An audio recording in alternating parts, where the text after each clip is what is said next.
डेमोक्रेटिव्ह party of India पक्षाची पश्चिम महाराष्ट्रीय बैठक सांगली येथे संपन्न झाली। या बैठकीमध्ये आगामी लोकसभा निवडणुकीच्या अनुषंगाने चर्चा झाली।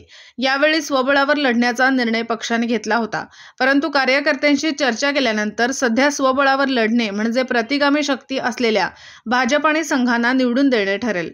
त्यामुळे DPIचे प्रमुख प्राध्यापक सुकुमार कांबळे व राज्याध्यक्ष अजिंक्य चांदणे यांनी राष्ट्रवादी काँग्रेस पार्टीचे प्रमुख शरद पवार यांच्याबरोबर 2 बैठका झाल्या व DPI पक्षाच्या काही अटी आहेत त्यावर चर्चा पूर्ण झाल्यावर आम्ही राष्ट्रवादी काँग्रेस पार्टी यांच्यासोबत युती करण्यास तयार आहोत, परंतु आमच्या अटी मान्य झाल्या नाहीत तर महाराष्ट्रातील जागा आम्ही स्वबळावर लढवू व 19 तारखेपर्यंत महाविकास आघाडीमध्ये सांगली लोकसभा मतदारसंघातील तिढा मिटला नाही तर DPIचा उमेदवार निवडणुकीच्या रिंगणात उभा असेल, असे प्रतिक्रिया प्राध्यापक सुकुमार कांबळे यांनी दिली।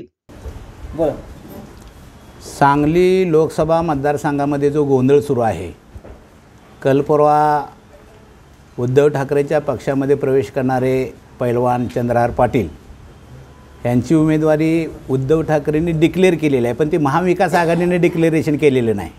एक भाग। दुसरा भाग, विशाल पाटील महाविकास आघाडीच्या तर्फे उमेदवारी मागत आहेत। विशाल पाटलांना ती उमेदवारी मिळणार नाही। त्याचं कारण असं की ते काँग्रेसशी एकनिष्ठ नाहीत। गेल्या वेळेस ते काँग्रेसमध्ये न राहता त्यांनी स्वाभिमानी शेतकरी संघटनेची तिकीट घेतल्यामुळे काँग्रेसमधून त्यांचा पत्ता कट झालेला आहे। हा जो गोंधळ सुरू आहे सांगली मतदारसंघामध्ये, तो जर व्यवस्थित मिटला नाही तर डेमोक्रॅटिक पार्टी ऑफ इंडियाचा उमेदवार आमचा तयार आहे। खरं तर मतदान आमचं जास्त आहे सांगली मतदारसंघामध्ये, मतं आमची जास्त, दलित मुस्लिम अल्पसंख्याकांची मतं जास्त आहे।